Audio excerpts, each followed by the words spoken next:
দাতার কোরবানি যদি কিঞ্চিত পরিমাণ মানুষ দেখানোর জন্য হয়ে থাকে, গোশ খাওয়ার নিয়তে হয়ে থাকে, নাম কেনার উদ্দেশ্যে হয়ে থাকে, ওর কোরবানি লক্ষ লক্ষ টাকার প্রাণী কিনে কোরবানি দেওয়া হবে, কোরবানি আল্লাহর কাছে কবুল হবে না। কি পদ্ধতিতে কোরবানি করলে কোরবানি কবুল হয়? আমাদের সে মডেল হযরত নবী রাসূল আম্বিয়া আলাইহিস সালাতু ওয়াস সালামেরা, তাদেরকেও আল্লাহ তাআলা কোরবানি নিয়েছিলেন। যুগে যুগে কোরবানির ইতিহাস আল্লাহ তাআলা আমাদেরকে কোরআনে শুনিয়ে দিয়েছেন। সুবহানাল্লাহ বলেন। শরীয়তের পরিভাষা অনুযায়ী নির্দিষ্ট মাস, নির্দিষ্ট দিন, নির্দিষ্ট সময়, নির্দিষ্ট জন্তু দ্বারা আল্লাহ তাআলার সন্তুষ্টি, আল্লাহ তাআলার নৈকট্য লাভের আশায় জবেহ করাকেই কোরবানি বলা হয়। কোরবানিটা কার জন্য হবে? জোরে বলেন। অনেকে বলে থাকে কোরবানির পশু নিয়ে হুজুরের কাছে জবাইয়ের দিন লিস্ট ধরাই দেয়, হুজুর আমার নামে। নাউযুবিল্লাহ, আপনি মানুষ হয়েছেন, আপনার নামে কিসের কোরবানি?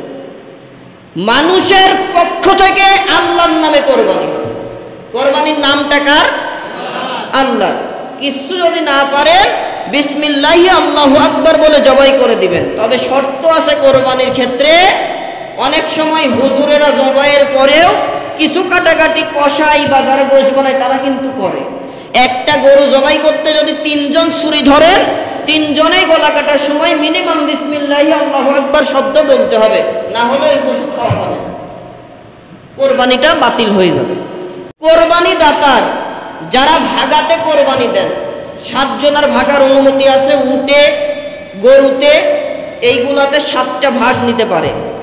তো এই ভাগাতে যদি একটা ব্যক্তির মনে থাকে টাকা দিলাম 20,000, গোশ পালাম 15 কেজি, কোরবানি বাতিল। ওই ব্যক্তির জন্য 6 জনের কোরবানিও বাতিল। তার মানে ভাগাই যারা যাবেন চিন্তাধারা করে লোক নিতে হবে, এর মন মানসিকতা কেমন। ইসলাম সহজ করেছে, ভাগার অনুমতি রেখেছে, তবে উত্তমটা হচ্ছে নিজেরটা নিজের ভাবে দেওয়া। এইবার আসেন, তাহলে হিন্দু ভাইয়েরা মূর্তি পূজা করতেই পারে, ওটা তাদের ইচ্ছা।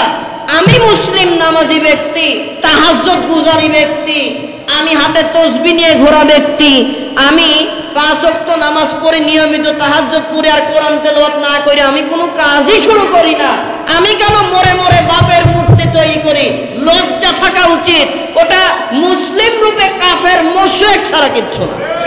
কারণ ইমানদার মুশরিক মূর্তির পক্ষে না। আমাদের মুসলিম জাতির পিতাকে আল্লাহ তৈরি করেছেন, নবুয়ত দিয়েছেন মূর্তি ভেঙে ফেলার জন্য।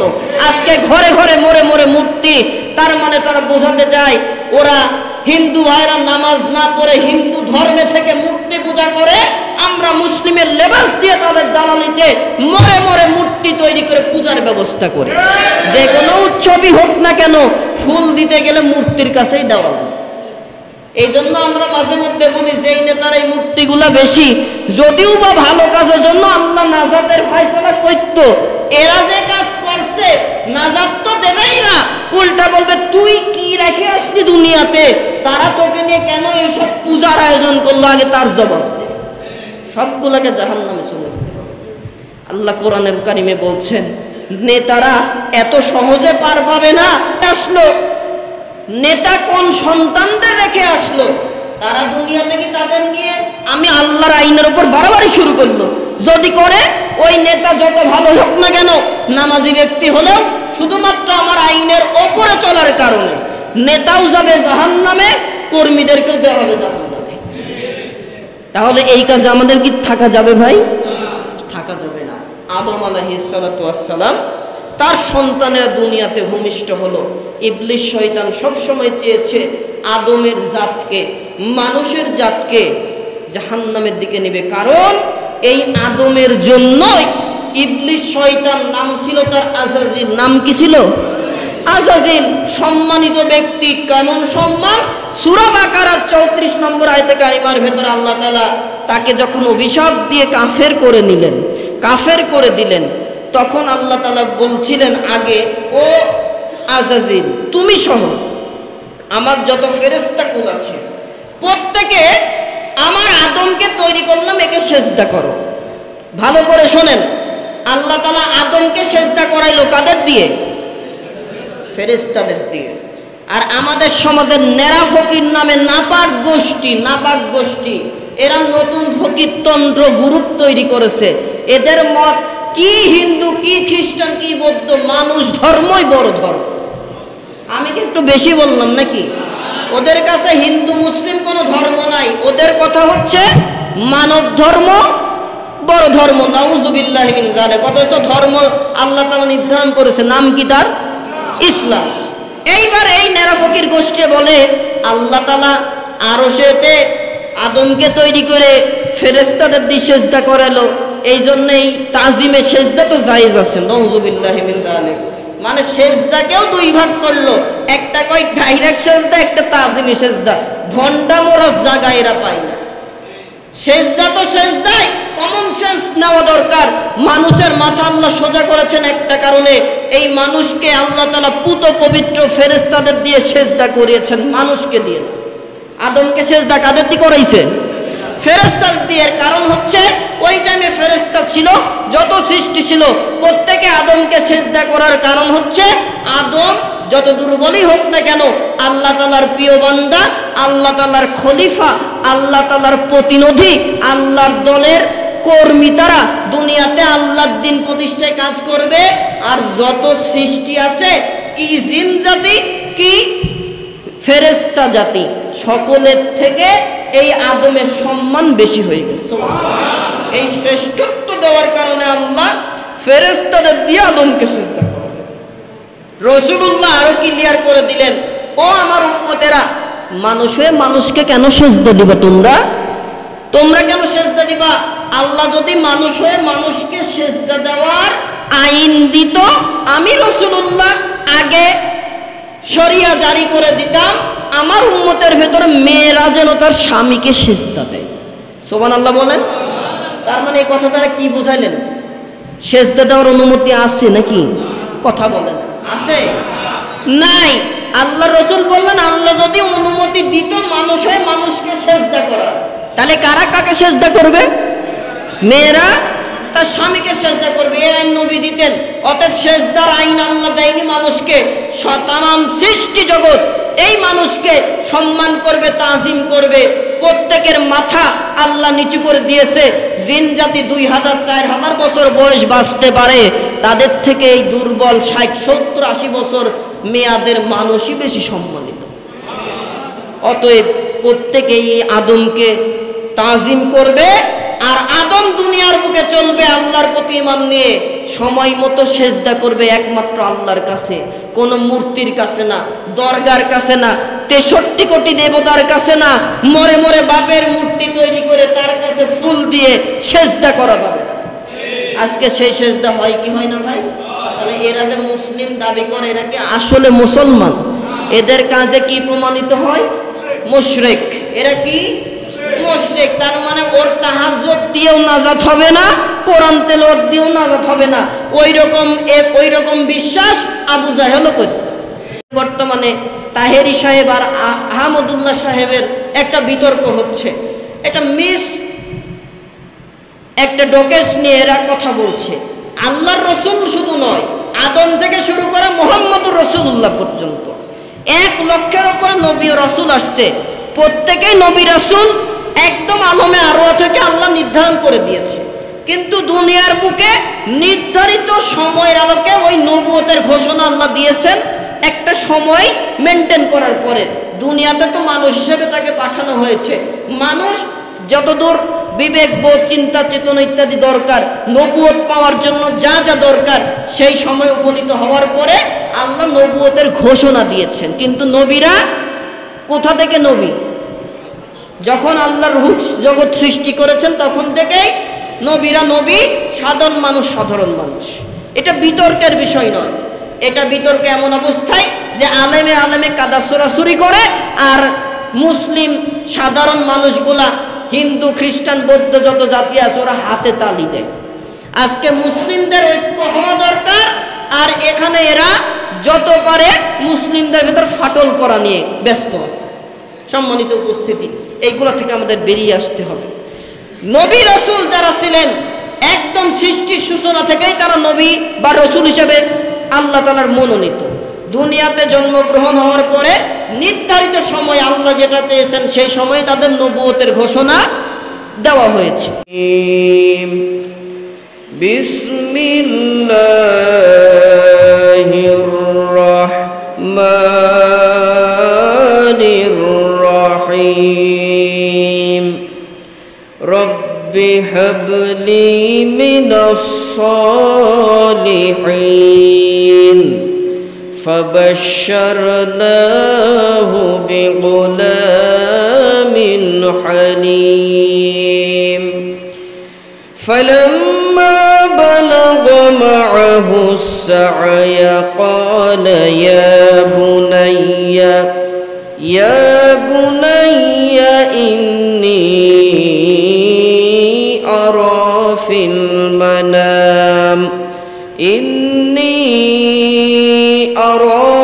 المنام أني أذبحك فانظر ماذا ترى قال يا أبت افعل ما تؤمر ستجدني إن شاء الله من الصابرين فلما أسلم وتله للجبين وناديناه أن يا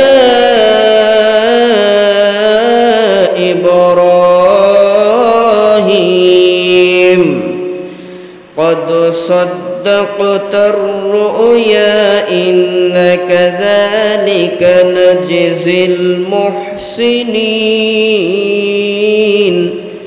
إن هذا لهو البلاء المبين وفديناه بذبح العظيم وتركنا عليه في الآخرين سلام على إبراهيم كذلك نجزي المحسنين إنه من عبادنا المؤمنين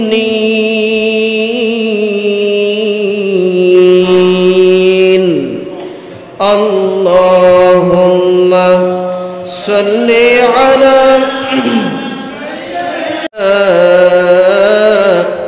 সেই নবীজির দুরূদ পড়ে মিটাও মনের প্রেম জ্বালা আল্লাহুম্মা সাল্লি আলা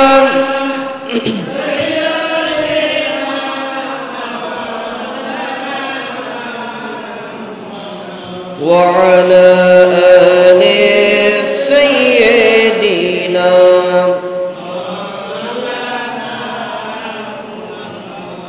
होना ये फूल तो बुलबुल का तरन्नुम भी न हो जन्म दहर में कलियों का तबस्सुम भी न हो बलगल उला बिकमालिही कशफत दुजा बिजमालिही हसनत जमीअ ख़िसालिही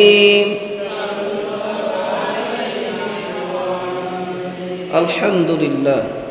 জুমুয়ার নামাজে আগত সুপ্রিয় সম্মানিত মুসল্লিয়ান ইকরাম, বাড়িতে বসে থাকা মা ও বোনেরা, আসসালামু আলাইকুম ওয়া রাহমাতুল্লাহি ওয়া বারাকাতুহু। কালিমাতু শুকরিয়া আদায় করে নিচ্ছি মহান জাল্লা শানুহুর আলিশান দরবারে, যিনি আমাদেরকে মুসলিমদের সাপ্তাহিক ঈদের দিন জুমুয়ার দিনে জুমুয়ার সালাত আদায়ের লক্ষ্যে মসজিদে উপস্থিত করেছেন। পড়ে নিচ্ছে জবান ছেড়ে আলহামদুলিল্লাহ।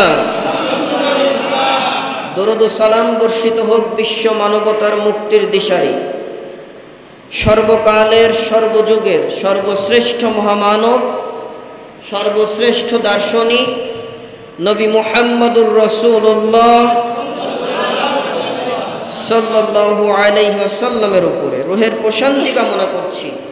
যারা ঈমান নিয়ে চলে গিয়েছেন কবরে, বিশেষ করে আল্লাহর জমিনে আল্লাহ রব্বুল আলামিনের দ্বীন ইসলামকে প্রতিষ্ঠার জন্য যারা অর্থ দিলেন, সম্পদ দিলেন, সময় দিলেন, বুকের তাজা রক্ত বিলিয়ে দিয়েছেন, আল্লাহ তাআলা তাদেরকে শাহাদতের সর্বোচ্চ মাকাম দান করে তাদের রক্তের বিনিময়ে এই বাংলাদেশে যেন ইসলামী সমাজ আল্লাহ প্রতিষ্ঠা করে দেন, বলেন আমিন।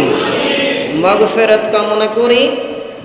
এই মল্লিকপাড়া জামে মসজিদের আওতাধীন যত কবরস্থান আছে, এই মসজিদে যত মুসল্লি নামাজ আদায়ের জন্য আসেন, উপস্থিত হন, যাদের আপন আপনজন অন্ধকার কবরে হাজার হাজার টন মাটি বুকের ওপরে নিয়ে শুয়ে আছে, ইমানদারদের ইমানের ওসিলায়, ভালো কাজের ওসিলায় আল্লাহ যেন তাদের কবরে আযাবকে মাফ করে দেন। সম্মানিত উপস্থিতি, আমরা জুলকদ মাস, এই মাসের আজকে সম্ভবত একটি জুমা হবে লাস্ট, আজকে আরও একটা জুমা, তৃতীয় জুমা। তো যেহেতু আর ঈদুল আজহার আগে আজকে দিয়ে 3টা জুমা আছে, তার কারণেই ঈদুল আজহাকে সামনে রেখে কোরবানি নিয়ে আমাদের আলোচনা আজকে থেকে চলবে ইনশাআল্লাহ।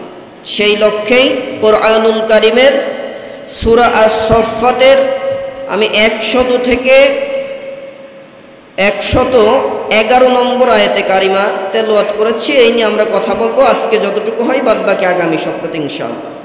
আল্লাহ তাআলা যেন আমাকে ইখলাসের সাথে বলার, আপনাদেরকে আমল নিয়তে শোনার, শ্রবণ করার তৌফিক দান করেন, বলেন আমিন। সম্মানিত উপস্থিতি, প্রতি বছরে আমাদের মাঝে কোরবানির ঈদ আসে, ঈদুল আজহা আসে। আমরা গতানুগতিকভাবে যাদের অ্যাবিলিটি আছে কোরবানি করে, গরু, ছাগল ইত্যাদি ইত্যাদি প্রাণী দ্বারা। তবে অধিকাংশ ব্যক্তির কোরবানি হয়ে থাকে মানুষ দেখানো। আমি সমাজের প্রতিপত্তি একজন বিষয় ব্যক্তিত্ব, সম্পদশালী ব্যক্তিত্ব, আমি সমাজের মধ্যে উচ্চ বংশীয় ব্যক্তিত্ব, কোরবানি যদি আমি না দেই মানুষ খারাপ বলবে।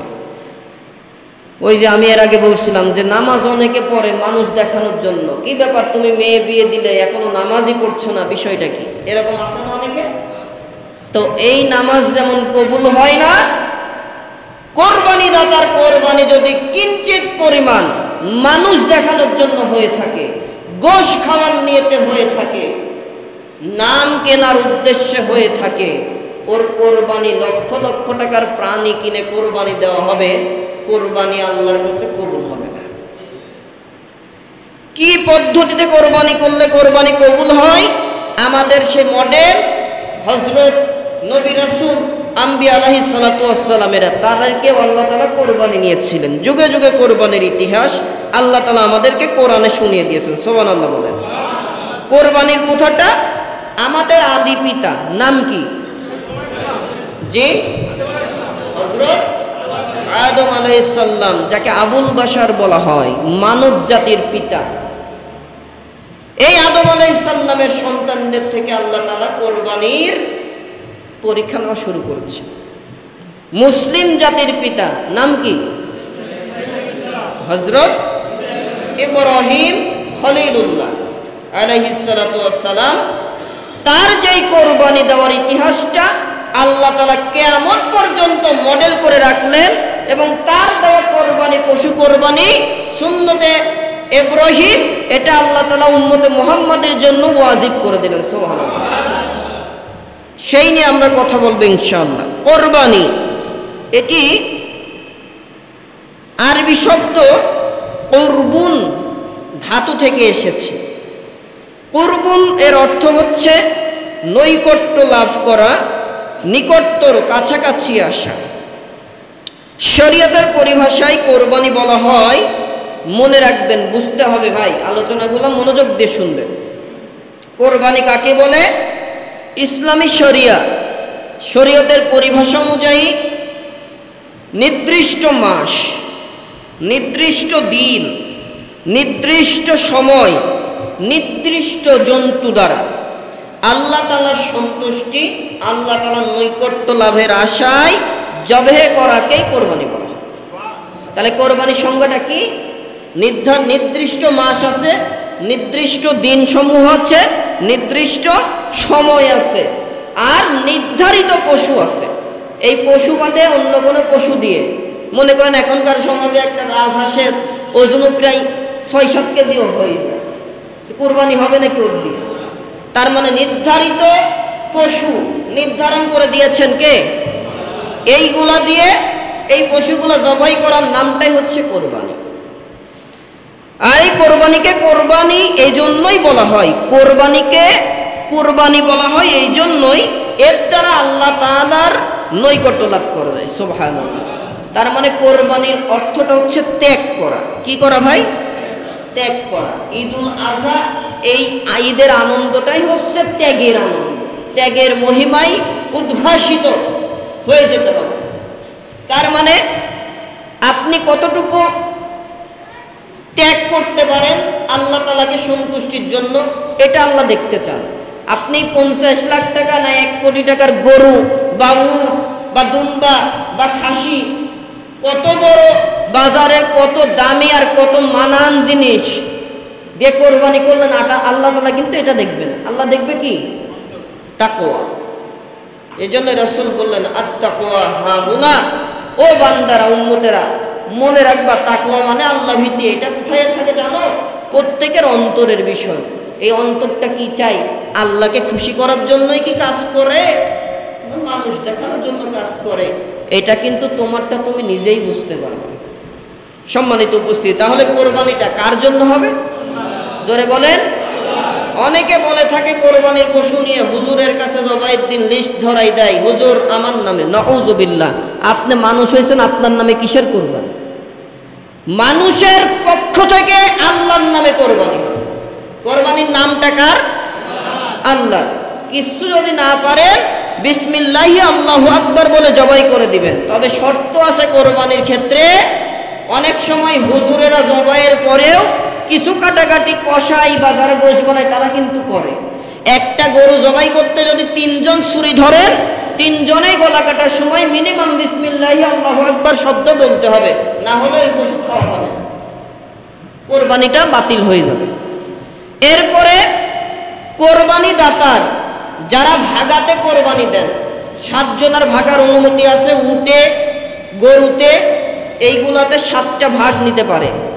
তো এই ভাগাতে যদি একটা ব্যক্তির মনে থাকে টাকা দিলাম 20,000, গোশ পালাম 15 কেজি, কোরবানি বাতিল। ওই ব্যক্তির জন্য 6 জনের কোরবানিও বাতিল। তার মানে ভাগাই যারা যাবেন, চিন্তাধারা করে লোক নিতে হবে এর মন মানসিকতা কেমন। ইসলাম সহজ করেছে, ভাগার অনুমতি রেখেছে, তবে উত্তমটা হচ্ছে নিজেরটা নিজের ভাবে দেওয়া। কথা কি বুঝছেন তো? সম্মানিত উপস্থিতি, এই নিয়ে মাসালা নিয়ে আলোচনা হবে। আসুন আমরা কোরবানির ইতিহাস নিয়ে আল্লাহ তাআলা কি বর্ণনা করেছেন আমরা তাই জানি। আল্লাহ রাব্বুল আলামিন, আমাদের আদি পিতা নাম কি? হযরত আদম আলাইহিস সালাম। তার সময় থেকে কোরবানির ইতিহাস তিনি কিভাবে নিয়েছেন আল্লাহ তাআলা কোরআনুল কারীমের সূরা মায়েদার 27 থেকে 31 নম্বর আয়াতে কারিমা নাজিল করে দিয়ে এই ইতিহাস বর্ণনা করেছেন। হযরত আদম ও মা হাওয়া আলাইহিস সালাম পৃথিবীর ইতিহাসে মানুষ জাতির ভেতরে আল্লাহর সৃষ্টি প্রথম 2 জন ব্যক্তি, একজন পুরুষ, একজন মহিলা। নাম কি কি? আদম। আর আদমের বাম সাইডের একটা হাড় থেকে মা হাওয়া আলাইহিস সালাম, হাওয়া না, হাওয়া আলাইহিস সালাতু ওয়াস সালামের সৃষ্টি করলেন। যে কোনো কারণেই হোক তারা দুনিয়াতে চলে আসলো। কি কারণ আমরা ওইটা জানি। দুনিয়াতে আসার পরে সন্তান সন্ততি জন্মগ্রহণ করলেন। আল্লাহ তাআলা ওই সময়ে মা হাওয়া আলাইহিস সালামের পেটে সন্তান দিতেন 1 জোড়া করে। যখনই সন্তান হতো কয় জোড়া? একটা ছেলে একটা মেয়ে। এইভাবে কেউ কেউ বলে প্রায় 40 জোড়া সন্তান আল্লাহ তাদের দিয়েছিলেন। সেখান থেকে মানব সম্প্রদায়। তো এই যে এক জোড়া সন্তান হলো, প্রথম একই জন্মে যেই ছেলে আর যেই মেয়ে জন্মগ্রহণ করল আদম আলাইহিস সালামের শরীয়তে। শরীয়তটা কিন্তু আইন, শরিয়া বলা হয় কি? আইন, চলার আইন। এই আইনে মানতে হবে। যেমন আমরা উম্মতে মুহাম্মাদির শরীয়তে চলি, তার মানে নবীজির পরে খতামুন নবিয়্যিন, তারপরে কোনো নবী ছিল না, এখনো নাই, ভবিষ্যতেও আসবে। এই নবীর জন্য আল্লাহ যেই শরিয়া দিয়েছেন আর যেই কোরআন দিয়েছেন, আইন দিয়েছেন, এর বাইরে আমরা মানতে পারি না। ঠিক তেমন অন্যান্য 1 লক্ষের উপরে যত নবী আসছে, এই নবী আলাইহিস সালাতু ওয়াস সালামদের আলাদা আলাদা শরীয়ত ছিল, আইন ছিল। আদম আলাইহিস সালামের আইন ছিল, যেহেতু তিনি সৃষ্টির প্রথম মানব, বংশ বিস্তার শুরু হচ্ছে, এজন্য আল্লাহ তাআলা এক একটা জন্মে, মায়ের এক একটা জন্মে এক জোড়া করে একটা ছেলে একটা মেয়ে ভূমিষ্ঠ করাতেন। এই যে একই জন্মে যেই ছেলে আর যেই মেয়ের জন্মগ্রহণ হলো, তারা পরস্পর ভাই বোন হিসাবে স্বীকৃতি লাভ করে। পরবর্তী জন্মে যেই ছেলে মেয়ে হতো, আগের জন্মের ছেলের সাথে পরের জন্মের মেয়ে, পরের জন্মের ছেলের সাথে আগের জন্মের মেয়ে, এইভাবে তারা বিবাহে বন্ধন, এই শরিয়াটা কে দিয়েছেন? আল্লাহ তাআলা। তার মানে এখানে একটা জিনিস বোঝানোর বিষয় উঠে আসে যে আদম আলাইহিস সালামের শরীয়তে যেখানে প্রথম মানব, সেখানেও আল্লাহ তাআলা নিজের সহোদর বোনকে বিবাহ করাকে জায়েজ করে নাই। কি করলেন? আইন, প্রথম জোড়া সন্তানের সাথে পরের জোড়া সন্তানের ছেলে মেয়ের বিবাহ বন্ধন শুরু করে দিলেন। এখানে বোঝালেন আল্লাহ মুহাররমার, মানে যাদের সাথে বিবাহ করা যাবে না তাদের গুরুত্ব বোঝালেন, যে ছেলেরা কোন কোন মেয়েদের বিয়ে করতে পারবে না, আর মেয়েরা কোন কোন ছেলেদের বিয়ে করতে পারবে না। ভাই বোন কোনোদিন বিবাহ করার চিন্তা করা যায়? ইম্পসিবল, সম্ভব না। এই আইনটা সরাসরি আল্লাহ তাআলা দিয়েছে। সম্মানিত উপস্থিতি, তাহলে আমরা আল্লাহ তাআলার একটা আইনের এইখান থেকে জানতে পারলাম যে সহোদর বোনকে কখনো বিবাহ করা, এই জন্য আল্লাহ তাআলা আইন দিলেন কি? আদমের আগের জন্মে যেই ছেলে, পরবর্তী জন্মে যেই মেয়ে আসছে, তাদের মধ্যে বিবাহ বন্ধন হবে।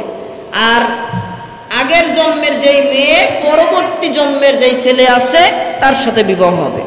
আদম আলাইহিস সালামের প্রথম সন্তান, প্রথম জোড়া হয় হাবিল। হাবিল বড় ছেলে, তার সাথে একজন মেয়ের জন্ম হয়, যেটা হাবিলের বোন হিসেবে স্বীকৃতি লাভ করে। সে দেখতে কুৎসিত কদাকার, বিশ্রী চেহারার ছিল।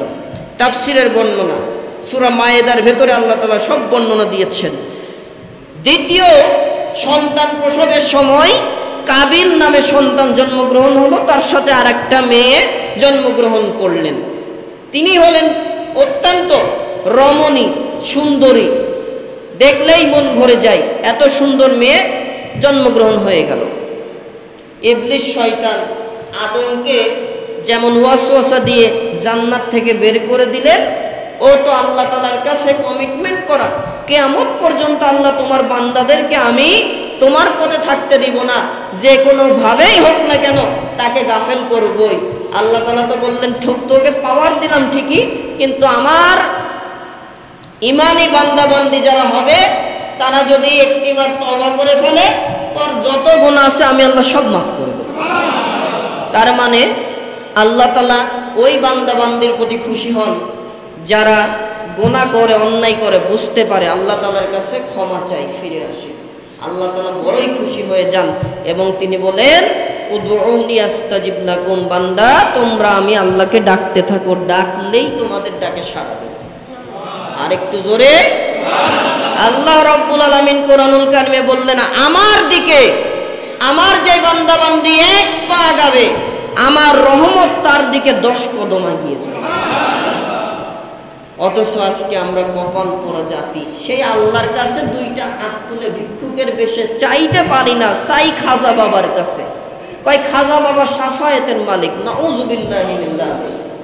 একদিন ফেসবুকে একটা লোক দেখলাম, দাড়ি টুপির সুরত ধরে বলে যে কি, কোন পীর যেন, আমার নামটা খেয়াল হচ্ছে না, যে উনি যদি আমাদের জাহান্নামে নিয়ে যায়, আমরা জাহান্নামে যাব, আমরা জান্নাতে যাওয়ার দরকার নেই। আবার একজন গান গাচ্ছে যে আমি চাই না জান্নাত, চাই না বেহেশত, চাই না দোজখ, আমার কপালে লিখে দিও মুহাম্মাদের নাম। আরে মিয়া, তুমি জান্নাত চাবো না চাবা কি? আল্লাহ তাআলা তো জান্নাত চাওয়ার জন্য দোয়া শিখাই দিয়েছে। জান্নাতের নিয়ামত আর দোজখের গোশ যত টের পাই নাই, একটু যদি টের পাইতো তাহলে আর এইসব শিরকি কথা বলতে পারতো।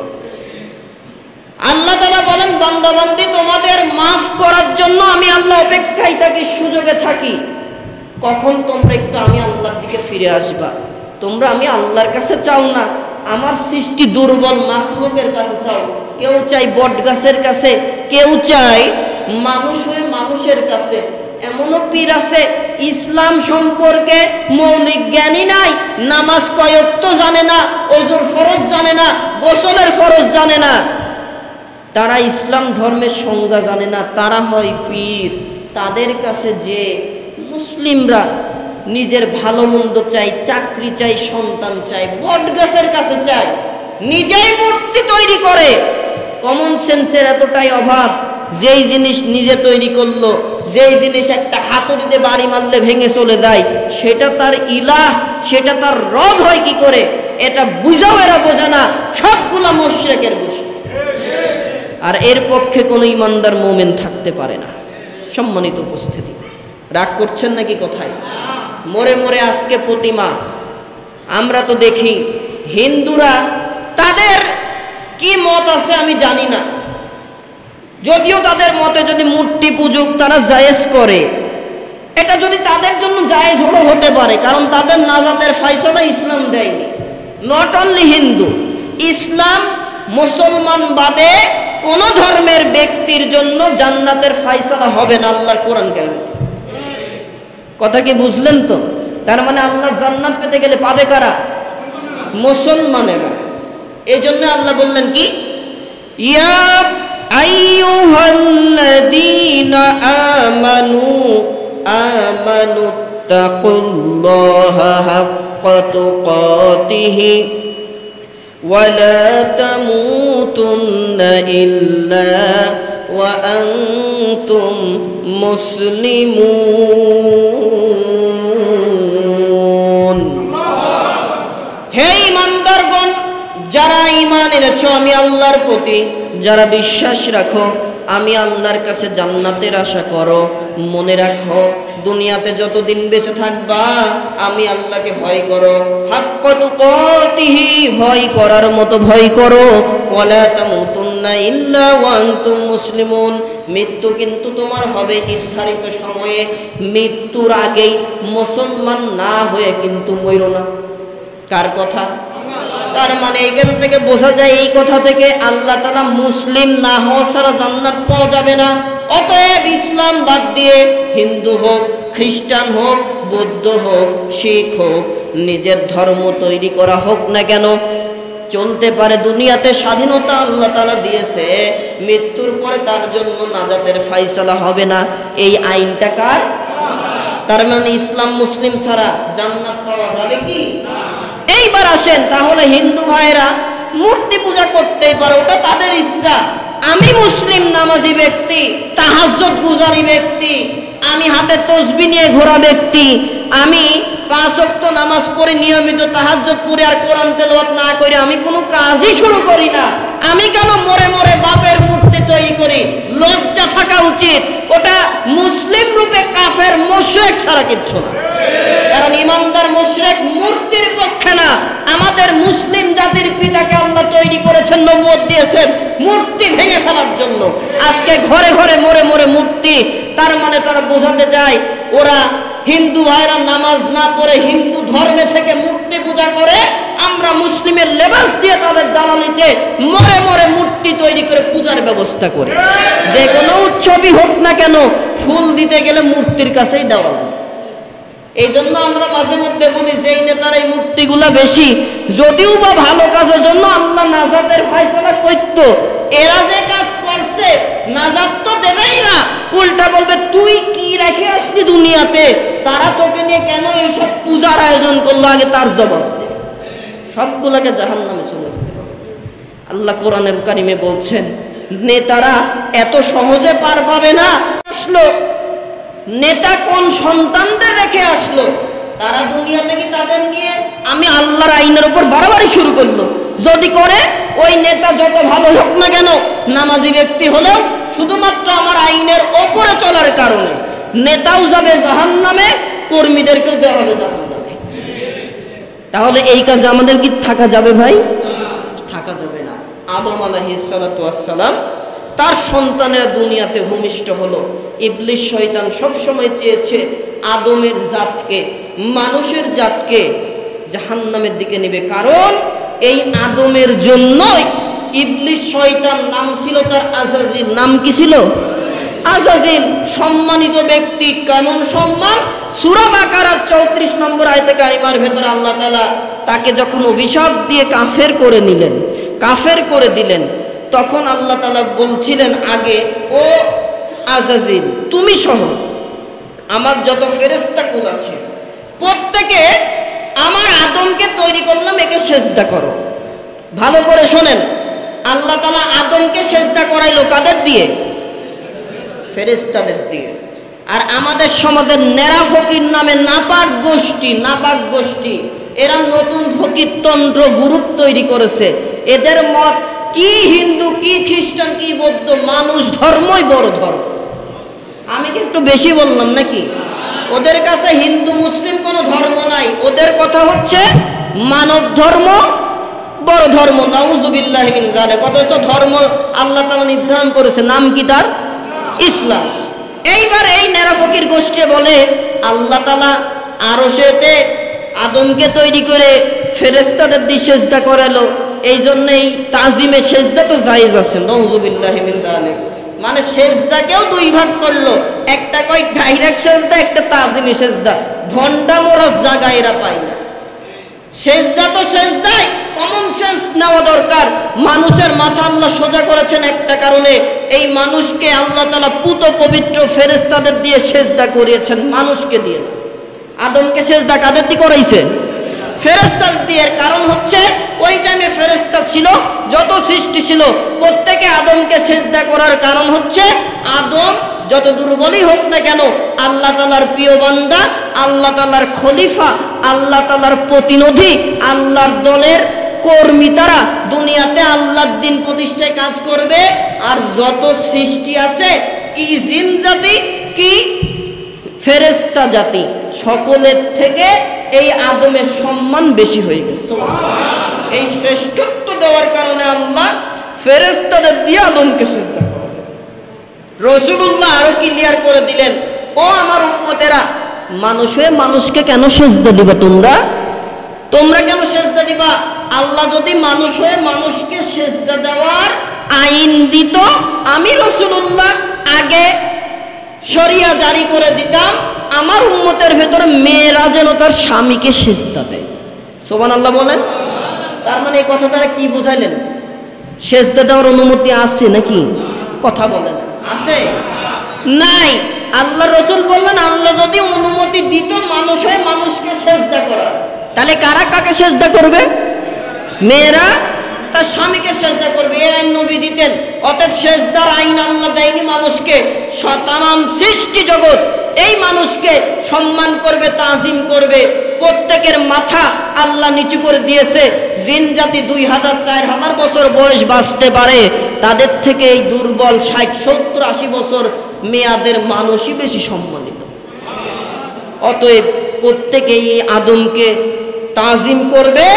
আর আদম দুনিয়ার বুকে চলবে আল্লাহর প্রতি ঈমান নিয়ে, সময় মতো সেজদা করবে একমাত্র আল্লাহর কাছে, কোন মূর্তির কাছে না, দরগার কাছে না, 63 কোটি দেবতার কাছে না, মরে মরে বাপের মূর্তি তৈরি করে তার কাছে ফুল দিয়ে সেজদা করা যাবে। আজকে সেই সেজদা হয় কি হয় না ভাই? তাহলে এরা যে মুসলিম দাবি করে, এরা কি আসলে মুসলমান? এদের কাজে কি প্রমাণিত হয়? মুশরিক। এরা কি? মুশরিক। তার মানে ওর তাহাজ্জুদ দিয়েও নাজাত হবে না, কোরআন তেলাওয়াত দিয়েও নাজাত হবে না। ওই রকম বিশ্বাস আবু জাহেলও করত। হাদিসের ভেতরে আমরা পেয়েছি, আবু জাহেল যেদিন নবীজির সাথে আপনার সশস্ত্র যুদ্ধে গেল, অস্ত্র সহ যুদ্ধে গেল। যুদ্ধের নামটা কি ভাই বলতে পারবেন? ইসলামের ইতিহাসে প্রথম অস্ত্র দিয়ে যুদ্ধ ইমানদার আর কাফেরের ভেতরে, যুদ্ধের নামটা কি? বদরের যুদ্ধ, যেটা 17ই রমজানে আল্লাহ তাআলা করিয়েছেন। এই যুদ্ধে আবু জাহেলও কিন্তু কাবার গেলাব, মুহাম্মদ সাল্লাল্লাহু আলাইহি ওয়াসাল্লাম কাবার গেলাব ধরে বললেন, আল্লাহ তোমার আইন প্রতিষ্ঠার জন্য জিহাদের ময়দানে, যুদ্ধের ময়দানে যাচ্ছি, আমরা তো না খাওয়া সাহাবীদের নিয়ে যাচ্ছি আল্লাহ, এই যুদ্ধে ভাই ভাইয়ের শত্রু, বাবা ছেলের শত্রু, চাচা ভাতিজার শত্রু, মামা ভাগ্নের শত্রু, ভাগ্নে মামার শত্রু, এখানে তুমি যদি সাহায্য না করো দিন ইসলামের বিজয় করা সম্ভব না। চলে গেলেন, আল্লাহ তাআলা বললেন নবী যান, ফায়সালা তো আমি আল্লাহর কাছে আছে। সুবহানাল্লাহ বলেন। আবু জাহেল যুদ্ধের ময়দানে আসার আগে কাবার গেলাব ধরে বলছে, আল্লাহ দেখো তুমি একজন আল্লাহ আছো, এটা কিন্তু আমরা জানি, এটা আমি স্বীকার করি, মানতে পারি না কারণ আমার ক্ষমতা থাকবে। তার মানে আবু জাহেল একত্ববাদ আল্লাহ আছে এটা জানতো, মানতো না, নিজের ক্ষমতা থাকবে না। এখনকার আবু জাহেলও জানে ইসলাম ও মুসলমান এটাই সত্য ধর্ম, কিন্তু মুসলিম আর ইসলাম ধর্ম যদি রাষ্ট্রে থাকে আমাদের অবৈধ ক্ষমতা থাকবে না, এই জন্য ইসলাম মুসলমানদের যত বড় শেষ করে দাও, এই কাজে তারা লিপ্ত হয়ে গেছে। ওই আবু জাহেল আর এই আবু জাহেলদের ভিতর পার্থক্য নাই, হতে পারে ওরা পুরুষ ছিল আর এরা নারীর রূপে আসছে। সম্মানিত উপস্থিতি, যেই কথা বলছিলাম যে আবু জাহেলও স্বীকার করতো আল্লাহ তাআলা একজন আছে, পার্থক্য মানত না একটা কারণে, ওই আল্লাহর আইন মানতে গেলে নিজের আইন চলবে না, এই জন্য মানত না। ও তখন কাবার গেলাব ধরে বললে, আল্লাহ দেখো তুমি একমাত্র আল্লাহ আছো, রব আছো, এটা আমরা জানি, মানি। যুদ্ধের ময়দানে যাচ্ছি আব্দুল্লাহ ছেলে মুহাম্মদের সাথে, অতএব তুমি আজকে সত্যের বিজয়টা দিও। আল্লাহ কিন্তু আবু জাহেলের এই দোয়া কবুল করে নিয়েছে। বদরের যুদ্ধে 313 জন সাহাবীর বিপক্ষে 1000 সৈন্য, অনেক ইতিহাস আপনাদের সামনে বলেছি। যুদ্ধের বিজয় কাদের আসছিল? মুসলমানদের। না খাওয়া সাহাবীরা, কেউ খেজুরের বাকল নিয়ে চলে গেছে, ইমানি জজবা কি। সাহাবা একরাম যারা প্রত্যক্ষদর্শী ছিল যুদ্ধের পরে তারা বলে যে শুকনা খেজুরের বাকল দিয়ে আমরা কাফের মুশরিকের গায়ে আঘাত করেছি, কি করে যে তার 2 টুকরা হয়ে গেছে আমরা বুঝতে পারি না। ফায়সালা কার কাছ থেকে আসছে? আল্লাহ কোরআনে বললেন, তাতানাজ্জালু আলাইহিমুল মালাইকা, বান্দা বান্দি যখন ইমানের সাথে ইমানের উপর অটল অবিচল থেকে দুনিয়ার বুকে চলে, কাফেরদের বিরুদ্ধে জিহাদের ময়দানে নামবে, আমি আল্লাহর পথ থেকে 1 ইঞ্চি দূরে সরবে না, প্রয়োজন বোধে তাকে ফেরেশতা দিয়ে সাহায্য করা। কাফেরের সামনে থাকবে, কাফের টেরও পাবে না কে সামনে আছে আর কে নাই।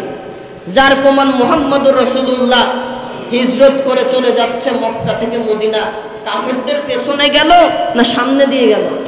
কাফেররা কেউ টের পেল না। ক্ষমতাটা কার কাছে?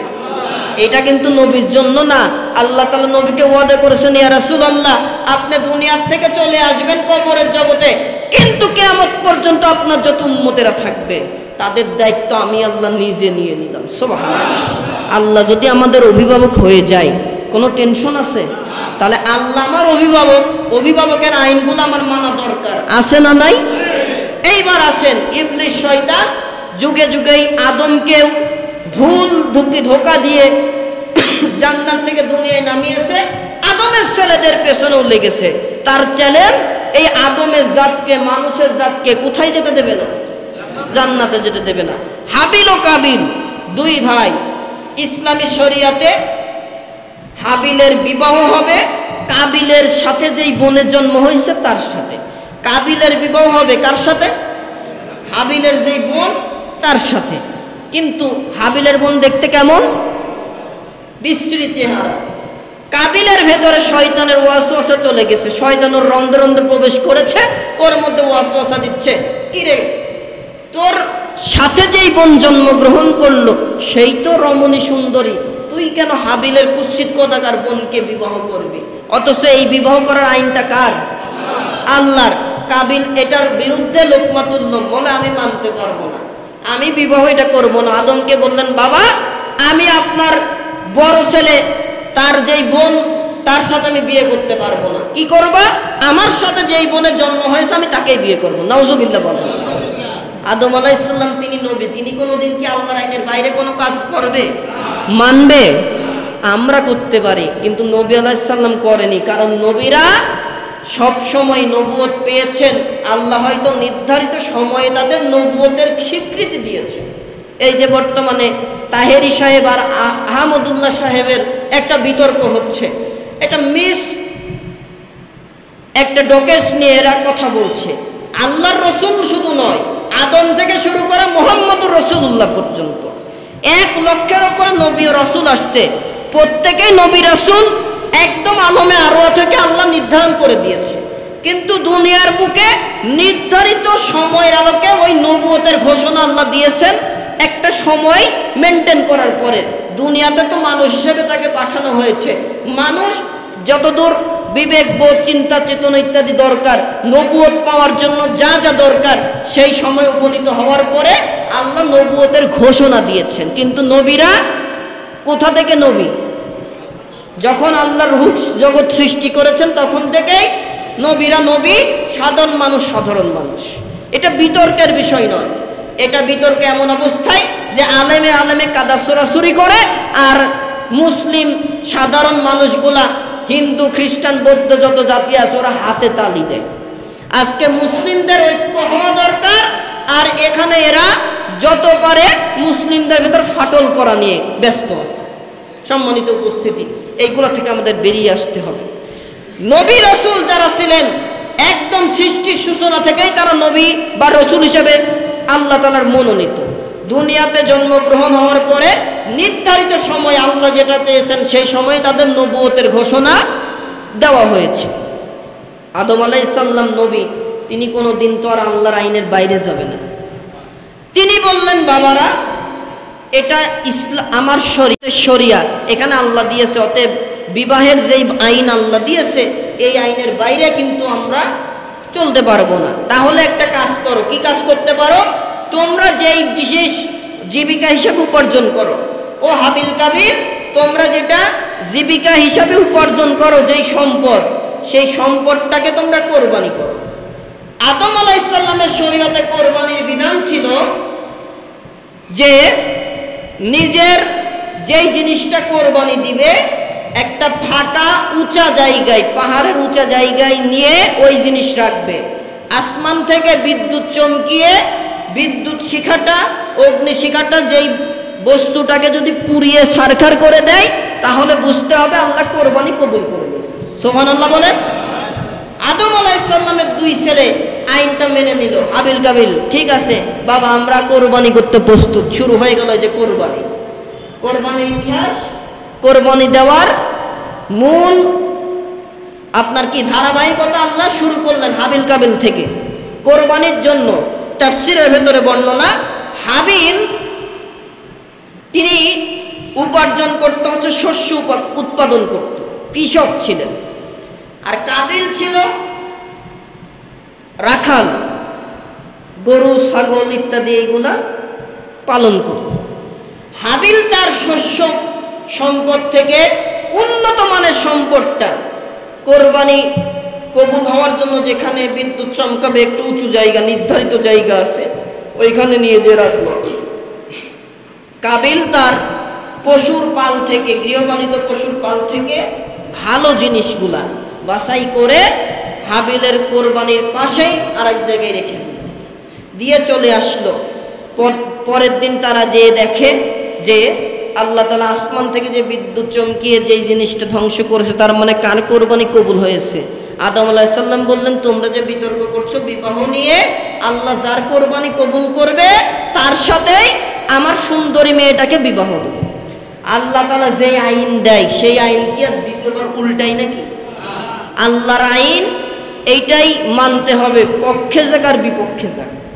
আল্লাহ তাআলা আসমান থেকে বিদ্যুৎ চমকিয়ে আগুনের রশ্মিটা এনে হাবিলের শস্যগুলা জ্বালিয়ে পুড়িয়ে দিয়ে হাবিলের কোরবানি কবুল করে নিলেন। একটু জোরে বলেন সুবহানাল্লাহ। আপনারা মসজিদে আসলে মুখ বন্ধ রাখেন কেন? আল্লাহর জন্য সুবহানাল্লাহ আলহামদুলিল্লাহ বলতে পারেন না? এই জবান নিয়ে কি সামনে দাঁড়াবেন আল্লাহ তাআলার? তাহলে কোরবানি কবুল হইল কার? হাবিলের। কাবিলের কোরবানি কবুল হইল। কাবিলের মাথায় এবার খুন চড়ে গেল, শয়তানের ওয়াসওয়াসা। এই যে শয়তান আদমকে যে সিজদা করালো, বড় রাগ। আল্লাহ তাআলার সে যুক্তি দিয়েছিল, ও আল্লাহ, আমি তো আজাজিল, আমি তো আপনার প্রিয় একজন বান্দা। ইবলিস শয়তান বলছিল যখন আদমকে সিজদা দিতে বলে, তা আপনি যে আমাকে আগুন দিয়ে তৈরি করলেন আর আদমকে তৈরি করলেন মাটি দিয়ে, মাটির নীতি হচ্ছে সব সময় নিম্নগামী থাকা, আর আগুনের নীতি ঊর্ধ্বমুখী। আমি তো আগুনের তৈরি, আমার থেকে আদম কি করে সম্মানিত হয়? দরকার হলে আদম আমাকে সিজদা করবে, আমি কেন করব? আল্লাহ তাআলা হুকুম দিলেন আদমকে সিজদা কর। ও যুক্তি তৈরি করলো, সাথে সাথে আল্লাহ ফতোয়া দিলেন সূরা বাকারা 34 নম্বর আয়াতে কারিমা, আবা ওয়াস্তাকবারা ওয়া কানা মিনাল কাফিরিন। কিরে আজাজিল, কিসের বড়াই করিস তুই? তুই তো আমারই গোলাম। 6.5 লক্ষ বছর ইবাদত করে আমি আল্লাহর প্রিয় হয়েছিস, ফেরেশতাদের লিডারি করিস। আমি আল্লাহর একটা আইন, আদমকে সিজদা কর, করতেই হবে। আমার আইন বদলাই না, দরকার হলে তোর নীতি বদলা, তাও আমি আল্লাহর আইন বদলানো যাবে না। আর তুই যুক্তি দিলি তোর 6.5 লক্ষ বছরের ইবাদতকে তুলার মতো, শুকনা পাতার মতো জ্বালিয়ে পুড়িয়ে ছারখার করে নিঃস্ব করে তোকে কাফেরদের সর্দার বানাই দিলাম। ক্ষমতাটা কার কাছে? এখান থেকেও স্পষ্ট হলো আল্লাহ যে আইন দেয়, এই আইন বদলানোর অধিকার কোনো নবী রাসূলকেও দেন নাই। আর আপনি কোথাকার তাহাজ্জুদ গুজারি, আল্লাহ দিলেন কোরআন আর নবীর আদর্শ, আর আপনি বাবের আইন আর 72-এর সংবিধান নিয়ে চলেন। কবরে যান, মরে দেখেন আপনার জন্য গোজ রেডি আছে। সম্মানিত উপস্থিত, তাহলে কবুল হলো কোরবানি কার? কাবিলকে এবার ইবলিস শয়তান ওয়াসওয়াসা দেয়, কি রে তোর তো কোরবানি আল্লাহ কবুল করলো না, কি কর? হাবিল তোর শত্রু, ওকে মেরে ফেল। কাবিলকে এতটাই শয়তানে প্ররোচনা দিয়ে ওকে ধরলো, সাথে সাথে কাবিল বড় ভাই হাবিলকে মেরে ফেলল। মেরে ফেলার পরে তার তখন বোধ, শয়তান তার ওয়াসওয়াসা দেওয়া শেষ, তার বিবেক জাগ্রত হলো, আমি কি করলাম? এই যে প্রথম খুনাখুনি, কাবিল বড় ভাই হাবিলকে হত্যা করলো, এর থেকে খুনের মানুষ সম্প্রদায়ের ভেতরে খুন প্রবণতা চালু হলো। মুফাসসিরিন ইকরাম বলছেন পৃথিবীতে কিয়ামত পর্যন্ত যত খুন হবে, হত্যা হবে, সেই হত্যার গুনাহগুলা সবগুলা হত্যাকারীও পাবে, সমপরিমাণ গুনাহ ওই কাবিলের আমলনামায় যুক্ত হবে। নাউযুবিল্লাহি মিন যালিক। এরপরে কাবিল মেরে ফেলছে ভাইকে, মাটি দেবে কি করে? আল্লাহ তাআলা একটা পাখিকে পাঠাই দিলেন, এক পাখি আর এক পাখির সাথে লড়াই করে করে মারা গেলেন। পাখি এবার মুখ দিয়ে ঠুকরিয়ে ঠুকরিয়ে মাটি গর্ত করে সেখানে মৃত পাখিটাকে রেখে জীবিত পাখি রেখে দিলেন। কাবিল এই জিনিসটা দেখে তার হাবিল ভাইকে, মৃত মানুষ কোথায় ফেলবে, এই যে কবর দেওয়ার যেই আইনটা, মাসআলাটা, বিধানটা কোথা থেকে পেল? পাখির কাছ থেকে শিখে তিনিও মাটি খুঁড়ে ভাইকে কবর দিলেন। সুবহানাল্লাহ বলে। তাহলে কবর দেওয়ার সিস্টেম এটাও কিন্তু কোন নবী রাসূলের জন্য না, আল্লাহ তাআলা নিজে এটা শিক্ষা দিয়েছেন। সুবহানাল্লাহ বলে। তাহলে মানুষ মরে গেলে কবরেই দিতে হবে সুন্নাহ তরিকা মোতাবেক। আপনি চিতাই জ্বালান আর কপিনে করে খাড়া করে পুঁতি দেন, এইগুলা আপনাদের আইন তৈরি করা। আল্লাহর আইন কবরে দিয়ে দিতে হবে। আর কিভাবে দিতে হবে? নবীর সুন্নাহ দ্বারা প্রমাণিত, সে আলোকে চলতে হবে। সম্মানিত উপস্থিতি, এই হচ্ছে কোরবানির ইতিহাস। হাবিল কাবিলের থেকে আল্লাহ তাআলা কোরবানির উদ্বোধন করলেন। এরপরে হাবিলের কোরবানিটা কবুল হয়ে গিয়েছিল। কাবিল ভাইকে হত্যা করে সেও পাগল হয়ে কিছুদিন পর সেও তো মারা যায়। বাদ বাকি আলোচনা এই যে সূরা সফফাতের 100 থেকে যে আয়াতে কারিমা, রব্বি হাবলি মিনাস সলিহিন, ইব্রাহিম আলাইহিস সালামের যে ইতিহাসটা। আর আজকের আলোচনা থেকে শিক্ষা নিতে হবে এটাই যে কোরবানির অর্থটা হচ্ছে ত্যাগ করা। কি করা হয়? ত্যাগ করা। এটা যেমন নির্ধারিত মাসে নির্ধারিত সময়ে পশু কোরবানি দিয়ে করতে হয়, আর সারাটা বছর সারাটা সময় ইসলামের জন্য, আল্লাহকে খুশি করার জন্য অর্থ দিয়ে, সম্পদ দিয়ে, দরকার হলে বুকের তাজা রক্ত দিয়ে হলেও ত্যাগ করতে হবে। ত্যাগের মহিমায় উদ্ভাসিত হবে যত আল্লাহ তাআলাকে খুশির জন্য। কুল ইন্না সলাতি ওয়া নুসুকি ওয়া মাহইয়ায়া ওয়া মামাতি লিল্লাহি রাব্বিল আলামিন।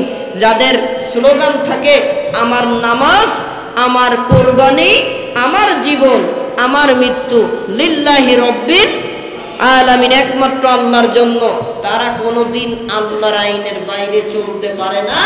আমরা যদি আল্লাহর সন্তোষভাজন, আস্থাভাজন, জান্নাতি বান্দা হতে চাই, আমরাও দুনিয়াতে আল্লাহর আইনের বাইরে চলবো না ইনশাআল্লাহ। আল্লাহ তাআলা কবুল করুক, বলেন আমিন।